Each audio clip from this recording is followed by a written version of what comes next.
सच सच बताना, तुम कितनी मेहनत करते हो। सुबह जल्दी उठना, ऑफिस जाना, पूरा दिन काम, और फिर भी मंथ एंड पर पैसा खत्म। और सबसे पेनफुल बात पता है क्या है? तुम लेजी नहीं हो, तुम कामचोर नहीं हो, तुम फेल्यूर भी नहीं हो, तुम बस गलत गेम खेल रहे हो। हमें बचपन से सिखाया गया है अच्छे मार्क्स लाओ, अच्छी डिग्री लो, अच्छी जॉब मिल जाएगी, लाइफ सेट हो जाएगी। लेकिन आज रियलिटी क्या है? डिग्री है, जॉब है, मेहनत है, पर फ्रीडम नहीं है।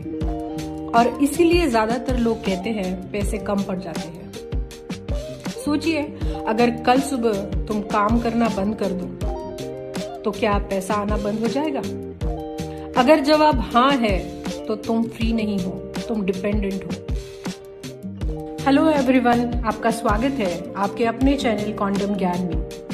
अगर आपने अब तक चैनल को सब्सक्राइब नहीं किया है तो जल्दी से सब्सक्राइब करें। तो आज हम बात करने वाले हैं रॉबर्ट कियोसाकी की किताब रिच डैड पुअर डैड। ये बुक आपको पैसा कमाना नहीं सिखाती, ये पैसा सोचना सिखाती है। आज के बाद आप पैसा चेज नहीं करोगे, आप पैसा बनाना सीखोगे। तो चलिए शुरू करते हैं। पार्ट 1, 2 डैड्स और उनकी 2 सोच। सोचो, 2 आदमी हैं, दोनों ऑनेस्ट हैं, दोनों हार्डवर्किंग हैं, दोनों अपने बच्चे के लिए बेस्ट चाहते हैं, लेकिन एक अमीर बन गया और एक पूरी जिंदगी पैसों के पीछे भागता रहा। आज का सच ये है कि गरीबी और अमीरी का फर्क मेहनत का नहीं होता, फर्क होता है सोच का। और आज हम इस किताब से वही सीखेंगे। इस कहानी के हीरो है रॉबर्ट कियोसाकी। रॉबर्ट कियोसाकी के पास 2 फादर्स थे, एक उनके रियल फादर जिसे वो कहते हैं पुअर डैड, और दूसरे उनके बेस्ट फ्रेंड के फादर जिन्हें वो कहते हैं रिच डैड। सुनने में ये अजीब लगता है, लेकिन यहीं से दुनिया की सबसे डेंजरस मनी लेसन शुरू होती है। पुअर डैड है highly educated, PhD holder, government job वाले, रिस्पेक्टेबल सोसाइटी में स्टेटस है। पुअर डैड हमेशा कहते हैं, बेटा अच्छे मार्क्स लाओ, अच्छी डिग्री लो, अच्छी जॉब पाओ, जॉब सिक्योरिटी सबसे इम्पोर्टेंट है। और ऑनेस्टली हम सब ने यही सुना है, राइट? पेरेंट्स, टीचर्स, सोसाइटी, सबने यही फॉर्मूला दिया। लेकिन प्रॉब्लम यहाँ से शुरू होती है। रिच डैड एक कॉलेज ड्रॉप आउट है, बिजनेसमैन, इन्वेस्टर, सिस्टम बिल्डर है। रिच डैड कहते थे, बेटा स्कूल तुम्हें एम्प्लॉय बनना सिखाती है, मैं तुम्हें रिच बनना सिखाऊंगा। वो कहते थे, पैसे के लिए काम मत करो, पैसे को तुम्हारे लिए काम करना सिखाओ। और यहाँ रॉबर्ट का दिमाग घूम गया, क्योंकि ये बात स्कूल के सिलेबस में नहीं थी। एक दिन पुअर डैड ने कहा, जॉब ढूंढो जिसमें पेंशन हो। उसी दिन रिच डैड ने कहा, जॉब कभी सिक्योरिटी नहीं देती, सिर्फ स्किल्स देती है। ये लाइन समझने में छोटी लगती है, लेकिन इसका इम्पैक्ट पूरी लाइफ पर पड़ता है। पुअर डैड सोचते थे रिस्क मत लो, सेफ खेलो, और रिच डैड सोचते हैं रिस्क समझो, रूल सीखो और गेम जीतो। पुअर डैड के लिए जॉब मतलब सेफ्टी, और रिच डैड के लिए जॉब मतलब ट्रेनिंग ग्राउंड। और यहीं से एक बात क्लियर होती है, अमीर और गरीब के बीच डिफरेंस सैलरी का नहीं होता, डिफरेंस होता है थिंकिंग का। Part 2, the rich don't work for money. सच सच बताना, अगर कल सुबह आपकी जॉब चली जाए तो आप कितने दिन सरवाइव कर पाओगे? 1 महीना? 2 महीने? यही क्वेश्चन रॉबर्ट कियोसाकी ने पूछा, और यहीं से सब कुछ बदल गया, क्योंकि रिच लोग जॉब पे डिपेंड नहीं करते। रिच डैड ने एक दिन कहा, the rich don't work for money. सुन के अजीब लगा, राइट? हमें बचपन से यही सिखाया गया है कि पैसे के लिए काम करो, सैलरी लो, सिक्योर फ्यूचर बनाओ। लेकिन रिच डैड ने कहा, जब तुम पैसे के लिए काम करते हो, पैसा तुम्हारा बॉस बन जाता है। इसी रेस को कहते हैं रैट रेस। कैसे? सैलरी आएगी, आप बिल्स पे करोगे, आप EMI पे करोगे, लाइफस्टाइल बदलेगी, और फिर सैलरी खत्म। फिर अगला महीना फिर वही साइकिल। ज्यादा पैसा कमाते हो लेकिन ज्यादा खर्चा भी करते हो और इस रेस से बाहर निकलने का टाइम ही नहीं मिलता। रिच डैड कहते थे फियर लोगों को कंट्रोल करता है, fear of job loss, fear of society, fear of failure. इस डर के चक्कर में लोग प्रमोशन के लिए चुप रहते हैं, बॉस से डरते हैं, ड्रीम पोस्टपोन करते हैं और लाइफ निकल जाती है। डैड ने रॉबर्ट को कहा, डर को इग्नोर मत करो, डर से सीखो। उन्होंने कहा, जॉब तुम्हें पैसा नहीं, इमोशनल डिसिप्लिन सिखाती है। जब तुम बिना पैसे के भी शांत रह पाते हो, तब तुम पैसों के मास्टर बनते हो। पुअर लोग कहते हैं मुझे ज्यादा सैलरी चाहिए, रिच लोग कहते हैं मुझे ज्यादा असेट्स चाहिए। पुअर के लिए पैसा मतलब स्ट्रेस और रिच के लिए पैसा मतलब एक टूल है। सोचो, एक आदमी 9 to 5 जॉब करता है, 30 साल का लोन लेता है और रिटायरमेंट का वेट करता है, और दूसरा थोड़ा कम कमाता है लेकिन एसेट्स बना रहा है। ऐसे एसेट्स जो बिना काम के पैसा देती है। इन दोनों में से कौन ज्यादा फ्री है? अगर आप सिर्फ पैसों के लिए काम कर रहे हो तो आप कभी फ्री नहीं बन पाओगे। Part 3, asset versus liabilities. मैं अब जो बोलने वाली हूँ शायद आपको बुरा लगे, लेकिन सच सुनना जरूरी है। आपका घर एसेट नहीं है। आपने सही सुना, आपका घर एसेट नहीं है। जो चीज हम जिंदगी का सबसे बड़ा अचीवमेंट मानते हैं, वो चीज अक्सर हमें फाइनेंशियल फ्रीडम से दूर ले जाती है। रिच डैड ने रॉबर्ट को एक सिंपल रूल सिखाया। एसेट वो होती है जो पैसा तुम्हारी जेब में डाले, और लायबिलिटी वो होती है जो पैसा तुम्हारी जेब से निकाले। बस इतना सिंपल। लेकिन प्रॉब्लम ये है, हम ये सिंपल रूल को कभी फॉलो ही नहीं करते। इंडिया में जब कोई बोलता है अपना घर है, सोसाइटी बोलती है सक्सेस। लेकिन रियलिटी क्या है? Home loan, maintenance, property tax, repairs, interest, हर महीने पैसा बाहर जा रहा है। तो रिच डैड के रूल के हिसाब से वो एसेट नहीं, लायबिलिटी है। हम कार लेते हैं तो क्या होता है? EMI, पेट्रोल, इंश्योरेंस, सर्विसिंग, पर हम कहते हैं गाड़ी एसेट है। सच ये है, गाड़ी स्टेटस सिंबल है, एसेट नहीं। स्टेटस पैसा नहीं देता, सिर्फ ईगो देता है। रिच डैड कहते हैं रियल एसेट्स वो होते हैं जो रेंट देते हैं, डिविडेंड देते हैं, रॉयल्टी देते हैं, प्रॉफिट देते हैं। For example, rental properties, business, stocks, mutual funds, digital products. ये सब काम करेंगे चाहे आप सो रहे हो। पुअर और मिडिल क्लास फोकस करते हैं इनकम पे, रिच फोकस करते हैं कैश फ्लो पे। इनकम आई और चली गई, कैश फ्लो आया और आता ही रहा। यहीं से फाइनेंशियल फ्रीडम शुरू होती है। पुअर डैड कहते हैं घर लेना जरूरी है। रिच डैड पूछते हैं क्या तुम अफोर्ड कर सकते हो? मिडिल क्लास इमोशंस पे खरीदती है, fear, society pressure, comparison. Rich logic पे खरीदते हैं, नंबर्स, रिटर्न्स, कैश फ्लो पर। याद रखिए, अगर वो चीज पैसा नहीं कमा रही जब आप सो रहे हो तो वो एसेट नहीं है। Part 4, cash flow quadrant. आज मैं आपसे एक सवाल पूछती हूँ, अगर आज आप काम करना बंद कर दे तो क्या पैसा आना बंद हो जाएगा? अगर जवाब हाँ है तो आप गलत साइड पे खड़े हो। तो आइए जानते हैं कैश फ्लो क्वाड्रेंट क्या होता है। और यही कैश फ्लो क्वाड्रेंट डिसाइड करता है कि कौन जिंदगी भर काम करता रहेगा और कौन फ्री हो जाएगा। रॉबर्ट कियोसाकी कहते हैं दुनिया के सब लोग 4 कैटेगरीज में डिवाइड होते हैं। इसे कहते हैं cash flow quadrant. Left side versus right side. Left मतलब टाइम के बदले पैसा, राइट मतलब सिस्टम के थ्रू पैसा। तो चलिए अब एक एक करके समझते हैं। पहला है ई का मतलब है एम्प्लॉय। एम्प्लॉय कहते हैं मुझे सेफ जॉब चाहिए। एम्प्लॉय का फॉर्मूला है टाइम इक्वल टू मनी। अगर आप काम नहीं करते तो पैसा नहीं आता। और प्रॉब्लम है कि जॉब के insecurity, boss dependency, limited income. School system हमें एम्प्लॉय बनने के लिए ट्रेन करता है। दूसरा है एस, सेल्फ एम्प्लॉयड। एस का मतलब है सेल्फ एम्प्लॉयड। एग्जाम्पल्स है doctor, lawyer, freelancer, small shop owners. ये लोग कहते हैं मैं खुद का बॉस हूँ। सच क्या है? अगर आप काम नहीं करते बिजनेस रुक जाता है। इसीलिए रिच डैड कहते हैं सेल्फ एम्प्लॉयड भी एक जॉब ही है।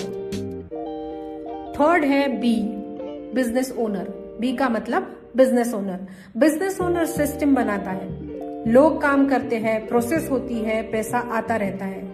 ओनर का काम डिसीजन लेना है। अगर ओनर वैकेशन पे भी हो बिजनेस चल सकता है। यही है फ्रीडम। और चौथा है आई। आई का मतलब है इन्वेस्टर। इन्वेस्टर का काम पैसा लगाना, पैसा बढ़ाना। फॉर एग्जाम्पल स्टॉक्स है, म्यूचुअल फंड है, रियल एस्टेट बिजनेसेस। इन्वेस्टर के लिए पैसा एम्प्लॉई है। इस लेवल पे पैसा आपके लिए काम करता है। लेफ्ट साइड एम्प्लॉई और सेल्फ एम्प्लॉयड की है, जहां पर हार्ड वर्क है, स्ट्रेस है, लिमिटेड इनकम है। और राइट साइड में है बिजनेस ओनर्स और इन्वेस्टर्स, जिनके पास सिस्टम है, फ्रीडम है, अनलिमिटेड पोटेंशियल है।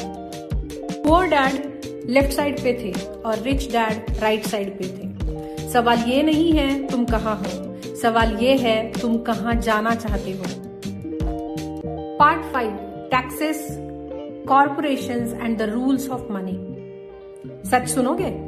पुअर लोग कहते हैं रिच लोग टैक्स चोरी करते हैं, लेकिन सच ये है रिच लोग रूल्स तोड़ते नहीं, वो रूल्स सीखते हैं। और जो रूल्स नहीं सीखते, नहीं समझते, वो पूरी लाइफ ज्यादा टैक्स देते रहते हैं। स्कूल ने हमें सिखाया अच्छा पढ़ो, अच्छी जॉब लो, सैलरी कमाओ, टैक्स दो, बचा हुआ पैसा बचा लो। और हमें बोला गया टैक्स सबको देना पड़ता है। ये सच है, लेकिन पूरा सच नहीं है। रिच डैड ने रॉबर्ट को बताया एम्प्लॉयज सबसे पहले टैक्स देते हैं और बिजनेसेस सबसे लास्ट में टैक्स देते हैं। ये सुन के रॉबर्ट शॉक हो गया, क्योंकि उसे लगता था सब एक जैसा टैक्स देते हैं। चलिए जानते हैं एम्प्लॉय के लिए कैश फ्लो कैसा होता है। सैलरी आती है, टैक्स पे किया जाता है, बाद में एक्सपेंसेस होते हैं और बाद में सेविंग। ये सेविंग ऑप्शनल है, क्योंकि हो सकता है लास्ट में सेविंग के लिए कुछ बचे ही ना। चलिए जानते हैं बिजनेस फ्लो कैसा होता है। पहले इनकम जनरेट होती है, फिर एक्सपेंसेस होते हैं और लास्ट में टैक्स पे किया जाता है। डिफरेंस समझ में आया? रिच लोग पहले बिजनेस एक्सपेंसेस निकालते हैं, इन्वेस्टमेंट करते हैं, सिस्टम चलाते हैं और जो बचता है उसी पर टैक्स लगता है। कॉर्पोरेशन सिर्फ कंपनी नहीं होती, कॉर्पोरेशन एक लीगल आर्मर होती है। इसका काम होता है कि रिस्क प्रोटेक्ट करना, टैक्सेस लीगली ऑप्टिमाइज करना, एसेट्स को प्रोटेक्ट करना। वो डैड कहते हैं कॉर्पोरेशन सिर्फ रिच लोगों के लिए होती है, और रिच डैड कहते हैं इसीलिए वो रिच रहते हैं, क्योंकि कॉर्पोरेशन उनके साथ है। पुअर लोग डरते हैं टैक्स डिपार्टमेंट से, लीगल वर्ड से, अकाउंट से। इस डर की वजह से वो सीखते ही नहीं। लेकिन रिच लोग सीए रखते हैं, लॉयर से सीखते हैं, रूल्स फॉलो करते हैं। बुक कभी नहीं कहती कि टैक्स चोरी करो, बुक कहती है टैक्स लॉज सीखो। इग्नोरेंस इलीगल है, नॉलेज पावरफुल है। याद रखना, it's not how much money you make, it's how much you keep. और कितना रख पाओगे ये रूल्स डिसाइड करते हैं। Part 6, financial intelligence. एक सवाल है, अगर पैसा ही सब कुछ होता तो लॉटरी जीतने वाले फिर से गरीब क्यों हो जाते हैं? और अगर डिग्रीज ही सक्सेस होती तो इतने पढ़े लिखे लोग फाइनेंशियली स्ट्रगल क्यों करते हैं? आंसर एक ही है, फाइनेंशियल इंटेलिजेंस। रिच डैड कहते हैं financial intelligence is the ability to solve financial problems. मतलब पैसा आने पर भी और पैसा ना होने पर भी काम रहना। और ये इंटेलिजेंस हमें स्कूल में नहीं सिखाया जाता। हमारा एक बिलीफ है अच्छी डिग्री मतलब अच्छी लाइफ, लेकिन रियलिटी देखो, इंजीनियर्स अनएम्प्लॉयड है, एमबीए स्ट्रेस्ड है, डॉक्टर्स ओवरवर्क्ड। डिग्री तुम्हें जॉब दिलवा सकती है, फ्रीडम नहीं। डैड ने रॉबर्ट को 5 स्किल्स सिखाई है। पहली है अकाउंटिंग। पैसा कहाँ जा रहा है ये समझना। दूसरी है इन्वेस्टिंग, रिस्क और रिटर्न का क्या डिफरेंस होता है ये समझना। तीसरी है मार्केट अंडरस्टैंडिंग, डिमांड सप्लाई और उसकी टाइमिंग। चौथा है law, tax laws, protection, structure. और पांचवा है सेल्स एंड कम्युनिकेशन, आइडिया बेचना, खुद को बेचना। जो सेल्स नहीं सीखता वो पैसा कंट्रोल नहीं कर सकता। पुअर लोग कहते हैं इन्वेस्टिंग रिस्की है और रिच लोग कहते हैं इग्नोरेंस रिस्की है। जब तुम रूल्स नहीं जानते तब रिस्क लगता है, रूल्स सीख लो रिस्क कम हो जाता है। रिच डैड कहते हैं मिस्टेक से डरो मत, मिस्टेक से सीखो। हर लॉस एक लेसन है, हर फेल्यूर एक टीचर है। पुअर डैड अवॉइड करते हैं मिस्टेक्स, रिच डैड वेलकम करते हैं लेसन्स। याद रखना, आज पैसा तुम्हें कंट्रोल कर रहा है या तुम पैसा कंट्रोल कर रहे हो, ये तुम्हारी इंटेलिजेंस बताता है। Part 7, fear and greed trap. आज मैं आपसे एक अनकंफर्टेबल सवाल पूछती हूँ। आप जो काम रोज करते हो, क्या वो आप खुशी से करते हो या सिर्फ इसीलिए क्योंकि सैलरी आती है? अगर जवाब सेकंड वाला है, मतलब सिर्फ सैलरी आती है इसीलिए आप काम करते हो, तो आप फियर एंड ग्रीड के ट्रैप में फंसे हुए हो। रिच डैड कहते हैं फियर और ग्रीड लोगों से जिंदगी भर काम करवाता है। पहले फियर, पैसे नहीं होंगे तो क्या होगा, और फिर ग्रीड, और ज्यादा चाहिए, और इस बीच में आपकी पूरी लाइफ निकल जाती है। ये एक इमोशनल साइकिल है, जैसे कि जॉब लगती है, सैलरी आती है, सैलरी आती है तो रिलीफ होता है, रिलीफ होता है तो शॉपिंग करते हैं, शॉपिंग करते हैं तो उसका ईएमआई पे करना होता है, ईएमआई पे करते हैं तो प्रेशर आता है, प्रेशर बढ़ता है तो और ज्यादा अर्निंग करना होता है, और फिर यही लूप फिर से रिपीट होता है। इस साइकिल का नाम है rat race of emotions. Fear of job loss, fear of society, fear of failure, fear of लोग क्या कहेंगे। इन सारे फियर की वजह से लोग रिस्की ड्रीम्स छोड़ देते हैं, एसेट्स बनाना डीले करते हैं, सेफ लाइफ चूज करते हैं। रिच डैड कहते हैं फियर को इग्नोर मत करो, उसे समझो। ग्रीड कहता है बस थोड़ा और कमा लो, फिर bigger house, better car, latest phone. पर प्रॉब्लम ये है कि जैसे इनकम बढ़ती है वैसे ही हमारे एक्सपेंसेस भी उतनी ही तेजी से बढ़ते हैं। इसे कहते हैं lifestyle inflation.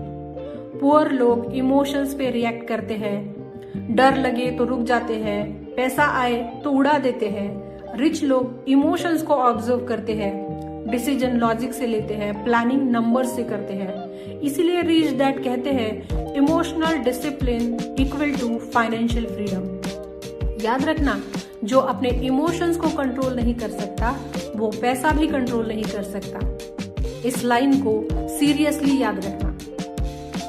Part 8, work to learn not to earn. अगर कल आपकी जॉब चली जाए तो आपके पास कौन सी स्किल है जो तुरंत पैसा बना सके? अगर आप सोच में पड़ गए तो ये वीडियो आपके लिए है। रिच डैड का एक गोल्डन रूल है, most people work to earn money, the rich work to learn. ये सिर्फ कोई कोट नहीं है, ये करियर स्ट्रेटेजी है। पुअर डैड फोकस करते हैं सैलरी कितनी है, और रिच डैड पूछते हैं कि तुम क्या सीख रहे हो। हाई सैलरी का एक डार्क साइड भी होता है। जैसे जैसे सैलरी बढ़ती है कंफर्ट बढ़ता है, रिस्क लेने की हिम्मत कम हो जाती है, लर्निंग स्लो हो जाती है और आदमी एक जगह अटक जाता है। इसीलिए रिच डैड कहते हैं comfort is dangerous. Rich dad ने रॉबर्ट को बताया स्पेशलिस्ट मत बनो, जनरलिस्ट बनो। उन्होंने 4 स्किल्स पे फोकस करने के लिए कहा है। पहला स्किल है सेल्स एंड कम्युनिकेशन। अगर आप बेच नहीं सकते, आप कुछ भी बिल्ड नहीं कर सकते। दूसरा है लीडरशिप, लोगों के साथ काम करना सीखो। तीसरा है इन्वेस्टिंग बेसिक्स, पैसा कैसे ग्रो होता है। और चौथा है सिस्टम्स थिंकिंग, प्रोसेस बनाओ, खुद मत फंसो। पुअर लोग कहते हैं ये जॉब सेफ है, और रिच पूछते हैं कि स्किल सेफ है या नहीं। जॉब जा सकती है, डिग्री आउटडेटेड हो सकती है, लेकिन स्किल्स हमेशा आपके साथ रहती है।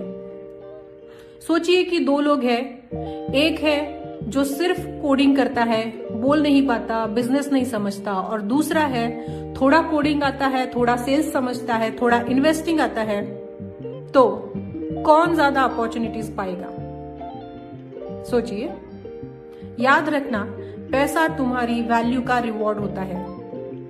वैल्यू बढ़ाओगे, पैसा फॉलो करेगा। Part 9, how can I afford this, the mindset shift.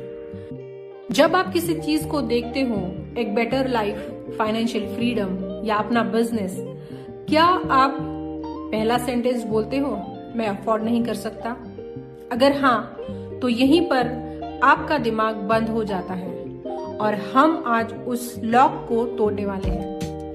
Poor लोग पूछते हैं, कैन आई अफोर्ड दिस? इसका मतलब दिमाग बंद, फियर एक्टिवेट और ड्रीम्स कैंसिल। रिच लोग पूछते हैं, how can I afford this? इसका मतलब दिमाग खुलता है, क्रिएटिविटी स्टार्ट होती है, सॉल्यूशंस दिखते हैं। सिर्फ एक सेंटेंस और पूरी लाइफ अलग डायरेक्शन ले लेती है। जब आप कहते हो मैं अफोर्ड नहीं कर सकता, तो ब्रेन क्या करता है? वो ऑप्शंस ढूंढना बंद कर देता है, वो लर्निंग बंद कर देता है, वो ग्रोथ बंद कर देता है। ये सेंटेंस ड्रीम किलर है। जब आप पूछते हो how can I afford this, brain कहता है स्किल्स सीखनी पड़ेगी, असेट्स बनाना पड़ेगा, सिस्टम बनाना पड़ेगा। इस क्वेश्चन से एंटरप्रेन्योर पैदा होते हैं, इन्वेस्टर डेवलप होते हैं और लीडर बनते हैं। पुअर लोग ब्लेम करते हैं, सैलरी कम है, गवर्नमेंट गलत है, मार्केट खराब है। रिच लोग रिस्पॉन्सिबिलिटी लेते हैं, मैं कैसे बेटर बन सकता हूँ। रिस्पॉन्सिबिलिटी लेने से ही पावर आती है। सोचिए, दो लोग हैं, एक बोलता है बिजनेस रिस्की है और दूसरा पूछता है रिस्क कैसे कम कर सकते हैं। एक जॉब करता रहता है, दूसरा सिस्टम बनाता है। डिफरेंस टैलेंट का नहीं है, क्वेश्चन का है। रिच डैड कहते हैं the moment you stop saying I can't afford it, your financial intelligence begins to grow. इस लाइन को अपने जीवन का मंत्र बना लो। आज के बाद जब भी कोई बड़ा ड्रीम आए, अपने आप से सिर्फ एक सवाल पूछना, how can I afford this? और याद रखना, स्कूल ने आपको जॉब के लिए ट्रेन किया है और लाइफ ने आपको फाइट के लिए, क्योंकि पैसा बाहर नहीं, सोच के अंदर होता है। 10 rich dad poor dad in real life. अब तक आपने बुक के प्रिंसिपल समझ लिए, लेकिन एक सवाल रह गया होगा, ये सब हमारी लाइफ में काम करेगा भी या नहीं? ये कोई सिर्फ थ्योरी नहीं है। चलिए जानते हैं रियल लाइफ एग्जाम्पल्स, जहां रिच डैड और पुअर डैड की सोच रोज टकराती है और यहीं पर डिसाइड होता है कि कौन आगे बढ़ेगा और कौन सिर्फ सरवाइव करेगा। एग्जाम्पल है salaried person versus asset builder. Person A, जिसका माइंडसेट पुअर है, 50,000 की सैलरी है। फर्स्ट गोल कार का EMI पे करना, सेकंड गोल है बड़ा सा घर खरीदना, तीसरा है सेविंग करना, फिक्स डिपॉजिट। और ये करते करते मंथ एंड में स्ट्रेस। पर्सन बी है रिच माइंडसेट वाला, 40,000 सैलरी है, साइड एसेट्स, फ्रीलांसिंग है, डिजिटल प्रोडक्ट्स है, म्यूचुअल फंड प्लस स्किल्स है और लाइफस्टाइल है सिंपल। 5 साल बाद पर्सन बी के पास ऑप्शंस है, लेकिन पर्सन ए के पास सिर्फ जॉब। डिफरेंस सैलरी का नहीं है, एसेट थिंकिंग का है। दूसरा एग्जाम्पल लेते हैं प्रॉपर्टी के लिए। हमारा सबसे बड़ा मिथ है कि अपना घर होना चाहिए, ये हमें इमोशनली कनेक्ट करता है। पुअर डैड माइंडसेट है कि इमोशनल डिसीजन, 30 साल का लोन, उस पर cash flow negative. Rich dad mindset है पहले रेंटल इनकम स्टार्ट हो, फिर खुद का घर खरीदे, कैश फ्लो पॉजिटिव होगा। प्रॉपर्टी एसेट तब बनती है जब रेंट EMI से ज्यादा हो, वरना वो सिर्फ महंगा इमोशन है। तीसरा एग्जाम्पल है job security versus skill security. Poor dad कहते हैं गवर्नमेंट का जॉब बेस्ट है। रिच डैड पूछते हैं स्किल कितनी स्ट्रांग है। 2020 के बाद सबने देखा जॉब्स गई, डिग्रीज काम नहीं आई, स्किल्स ने बचा लिया। अगर स्किल्स है तो जॉब जा सकती है, इनकम नहीं जाती। चौथा एग्जाम्पल है mutual fund versus business thinking. Poor dad कहते हैं म्यूचुअल फंड में डाल दो, सेफ है। रिच डैड कहते हैं पहले समझो फिर डालो। म्यूचुअल फंड अच्छे हैं लेकिन नॉलेज के बिना नहीं। रिच लोग नंबर समझते हैं, रिस्क कंट्रोल करते हैं, पेशेंस रखते हैं, और पुअर लोग टिप्स पे इन्वेस्ट करते हैं, पैनिक में बेचते हैं। Example number 5, middle class daily life. Poor dad का रूटीन है सुबह उठना, ऑफिस जाना, शाम को घर आने पर टीवी देखना, वीकेंड्स में मॉल में जाना और सैलरी आते ही ईएमआई पे करना। वहीं रिच डैड का रूटीन है लर्निंग टाइम है, स्किल बिल्डिंग का टाइम है, एसेट्स पर फोकस है और लॉन्ग टर्म थिंकिंग है। सेम 24 आवर्स लेकिन different results. Rich dad poor dad कोई मैजिक नहीं सिखाता, ये सिखाता है कैसे सोचा जाता है, कैसे डिसीजंस लिए जाते हैं, कैसे सिस्टम बनाया जाता है। हमारा प्रॉब्लम पैसा नहीं है, माइंडसेट है। आज अगर आप सिर्फ एक चीज ले जाओ इस पूरी किताब से, जैसे कि एसेट बनाना, स्किल्स सीखना या इमोशंस कंट्रोल करना, तो कमेंट करके जरूर बताइए वो क्या है। स्कूल ने जॉब के लिए ट्रेन किया है और रिच डैड ने सोच बदलने के लिए। अगर इस बुक समरी ने आपके लाइफ में वैल्यू ऐड की है, आपको सोचने पर मजबूर किया है, तो लाइक करो, शेयर करो और चैनल को सब्सक्राइब करो, क्योंकि यहाँ सिर्फ बुक समरी नहीं है, फाइनेंशियल अवेकनिंग भी होती है।